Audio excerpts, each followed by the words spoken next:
EVM को लेकर एक और मामला कोर्ट पहुंच चुका है। जी हां, बहुत हैरान करने वाली खबर है ये, क्योंकि खबर देखिएगा दोस्तों, दिल्ली हाई कोर्ट ने आदेश दे दिया है। क्या आदेश दिया? एक नोटिस जारी करके यह कहा है कि ईवीएम मशीन को सुरक्षित रख लिया जाए। खबर क्या है और क्यों कहा जा रहा है? यह मामला बहुत बड़ा बवाल का रूप भी ले सकता है अगर कोर्ट ने कोई कड़ा कदम उठा लिया। समझिए, पूरी खबर समझिएगा। दरअसल जैसे कि आप जानते हैं कि डूसू के यानी कि दिल्ली यूनिवर्सिटी के अंदर अभी अभी चुनाव हुए हैं और ठीक उसी वक्त एक वीडियो बहुत तेजी से वायरल हुआ था। यही वाला वीडियो जो हम आपको दिखा रहे हैं, जिसे आप देख रहे हैं। और इस वीडियो में यह दावा किया गया था कि ईवीएम के अंदर स्याही लगाकर, जी हां, स्याही लगाकर गलत तरीके से फर्जीवाड़ा करके या फिर चुनाव के नियमों का उल्लंघन करके यहां पर चुनाव में खेल कर दिया गया है। अब होता क्या है?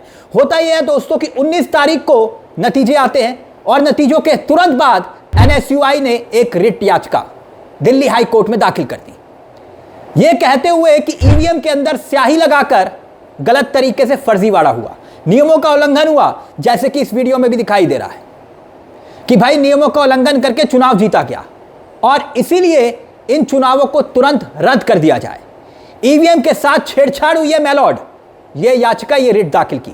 यकीनन इस वीडियो के सामने आने के बाद पहले भी कई सवाल खड़े हुए, मगर जो नतीजे आए हैं उसने भी सबको हैरान कर दिया। वो नतीजे क्या हैं और आंकड़ों के जरिए हम आपको बताएंगे, क्योंकि नतीजों में जो वोट की गिनती के वक्त जीत और हार का मार्जिन है उसको लेकर क्यों सवाल खड़े हो रहे हैं वो भी हम आगे आपको बताएंगे। मगर जैसे कि यह मामला कोर्ट में गया और कोर्ट ने ईवीएम सुरक्षित रखने की बात कही, तो सवाल इस बात को लेकर हो रहा है कि क्या वाकई में चुनाव रद्द भी हो सकता है क्या, या फिर वाकई में कोर्ट यह कहे कि भाई दोबारा से गिनती होगी। आप कहेंगे कि ऐसा कैसे हो सकता है कि भाई दोबारा से गिनती कैसे हो सकती है? हो सकती है। आप याद कीजिए, हाल ही में एक खबर हमने आपको दिखाई भी थी, एक ऐसी ही खबर थी और वो खबर भी हैरान करने वाली थी और देश की होनहार मीडिया ने बकायदा उस खबर को दबा दिया था। जानते क्या थी वो खबर?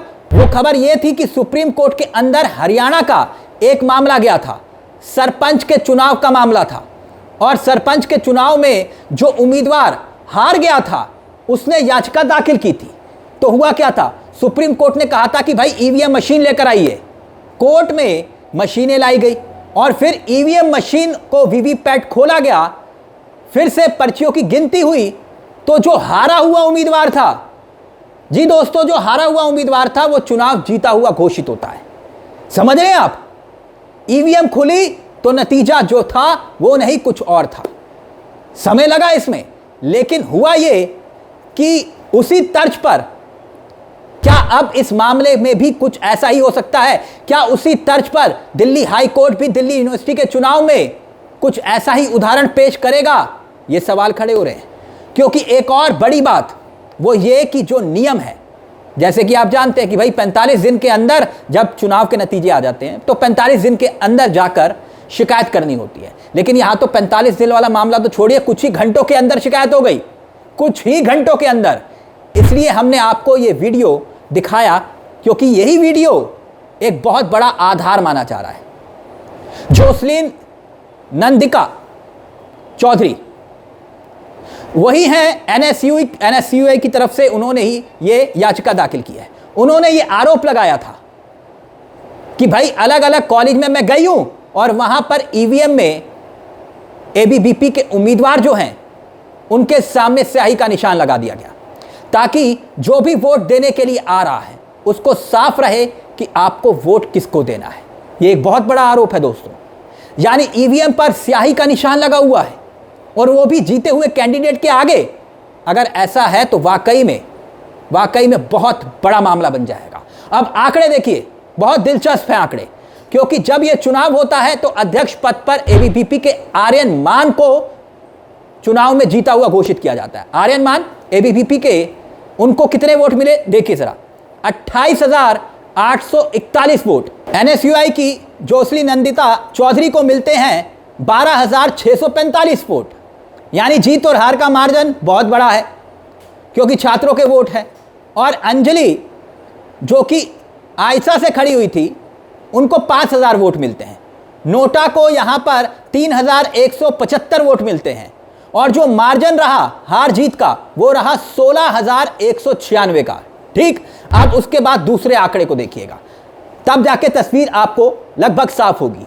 क्या हुआ था? उपाध्यक्ष के पद के लिए राहुल जांसला को, एनएसयूआई के उम्मीदवार को जो वोट मिलते हैं वो मिलते हैं 29,339 वोट।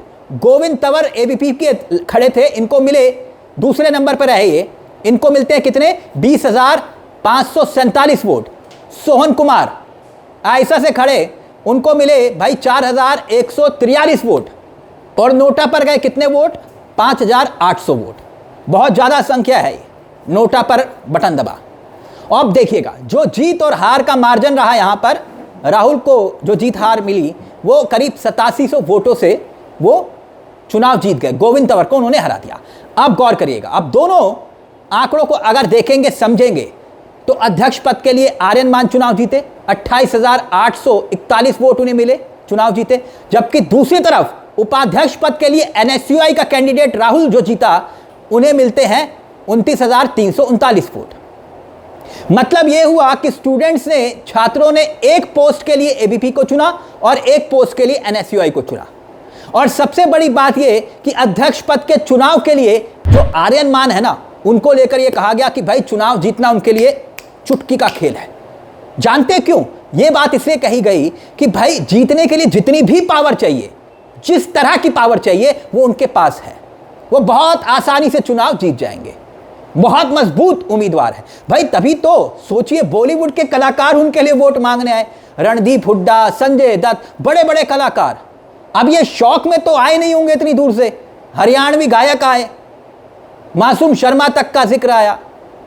और फिर यह भी कहा गया कि भाई इनके जो पिताजी हैं वो बहुत बड़े शराब के कारोबारी हैं, पैसा तो पानी की तरह बहा सकते हैं, खूब शराब बांटी गई, ऐसे आरोप लगे और इस तरह की बातें हुई।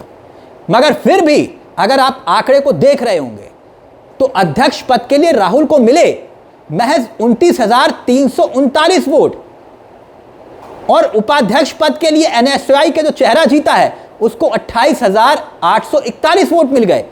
यानी बहुत ज्यादा अंतर नहीं है। इतना सब कुछ जोर आजमाइश के बावजूद भी जीत भी मिली तो वो भी इस तरह की।